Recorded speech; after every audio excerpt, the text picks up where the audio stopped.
members and dear students, Assalamu alaikum wa rahmatullahi wa barakatuh. मुझे बहुत कुछ बोलना था, लेकिन अच्छी बात है जो मेरे कलीग्स ने यहाँ बोला, स्टूडेंट्स ने यहाँ बोला, मुझे लगता है जो उन्होंने बोला अब मुझे ज़्यादा बोलने की ज़रूरत नहीं।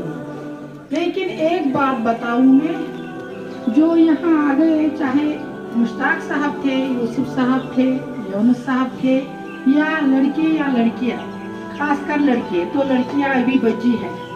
नो डाउट उन्होंने बिल्कुल यहाँ सही बताया, लेकिन मेरे ख्याल में इनकी ये थ्योरी थी, प्रैक्टिकल मैं बता सकती हूँ क्योंकि मैं एक माँ हूँ। ये भी बेशक बाप है, लेकिन ये उनको इतनी पता नहीं है जितनी कि मुझे है, क्योंकि आई एम ए मदर, मैं एक माँ हूँ।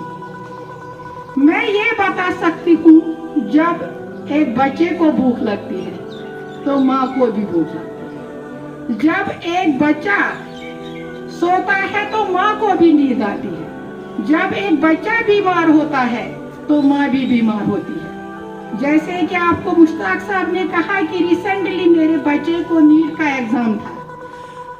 मैंने उसको बोला कि आप 12 बजे तक बैठो, फिर आप सो जाओ क्योंकि कल आपका एग्जाम है, मतलब नींद पूरी होनी चाहिए, तो अब तब ही आपका पेपर ठीक हो जाएगा। लेकिन मैंने अंदर सोचा था कि मैं नहीं सो जाऊंगी, मैं आज शब करूंगी और रोजे रखूंगी ताकि मैं दुआएं करूंगी मेरा बच्चा कामयाब हो जाए। मुझे आंसू आते हैं, मैंने कोई नींद नहीं की, और जब मैं 12 बजे उठी तो मेरा बच्चा इधर से उधर और उधर से इधर कर रहा था। मैंने कहा क्यों आप अभी नहीं सोए? उसने कहा मेरे म्यादे में दर्द है। मुझे इससे पहले ही स्टमक पेन हुई थी। मैंने कहा ना, जब बच्चा भूखा होता है माँ भी भूखी होती है, तो मेरे स्टमक में पहले ही दर्द था। जब उसने बोला, मैंने कहा देखो ना अब क्या किया आपने, अब आपका पेपर सही नहीं होगा, आप सो जाओ तो पेपर इंशाल्लाह अच्छा होगा। अब क्या 10 या 12 घंटे है। लेकिन माना नहीं उसने बोला मुझे नींद ही नहीं आती है।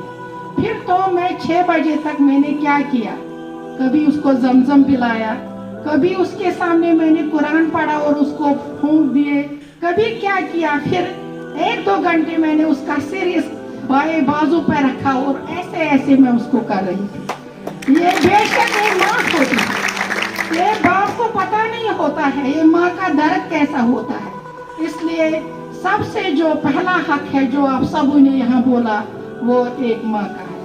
लेकिन अब जो यहाँ सबों ने तकरीर किए या सिम्पोजियम ऐसे हमने किया, या मैं बताऊंगी हमने थ्योरी यहाँ बताई, मेरे ख्याल में ये सब कुछ नामुकम्मल है जब तक कि इसकी प्रैक्टिकल इम्प्लीमेंटेशन न हो।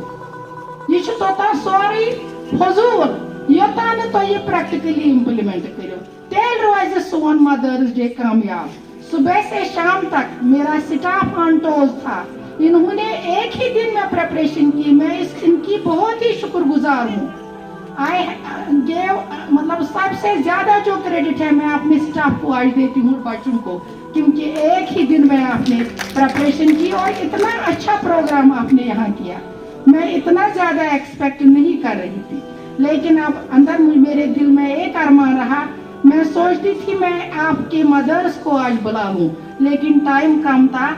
अब उसके लिए इंशाअल्लाह हम कोई दूसरा दिन निकालेंगे, तो कोई दूसरा दिन मनाएंगे, पेरेंट्स को भी बुलाएंगे इंशाअल्लाह। उस दिन आपको यहाँ धूप लगी, यहाँ टेंट नहीं था, जल्दी में हमें कुछ इंतजाम इतना नहीं था जितना होना चाहिए था, तो उस दिन इंशाअल्लाह मैं आपसे प्रॉमिस करती हूँ हम बहुत अच्छी तरह से वो दिन मनाएंगे और वो आपके पेरेंट्स भी यहाँ होंगे। तो बस मेरी एक ही रिक्वेस्ट है कि आप यहाँ से जाके जो भी यहाँ आपके टीचर्स ने बोला, या कल्चरल प्रोग्राम में जो आपकी मैसेज थी, या इन स्टूडेंट्स ने मुझे फूलों ने जो बोला, बस एक मैसेज में एक रिक्वेस्ट मेरी है कि इसको प्रैक्टिकल शेप दो, इसको प्रैक्टिकली इम्प्लीमेंट कर लो। अगर कस तो वो तो दियो फौरन मोट योर गछत माज, अगर न तो मोट दियोस, अगर न तो खोर दबायोस, तो करहोस बुथिस अख मई, तो करहोस दपन अगर का مطلب خالی ماج کن اصن وچ تمس تہ تیوتاہ ثواب یوزن أکس حج کرنس. لہذا کرت میں یہی امید رکھوں گی کہ آپ انشاءاللہ تعالی جو کچھ یہاں ٹیچروں نے بولا اس کو آپ پریکٹیکل شیپ دے دو گی. وآخر دعوانا ان الحمدللہ.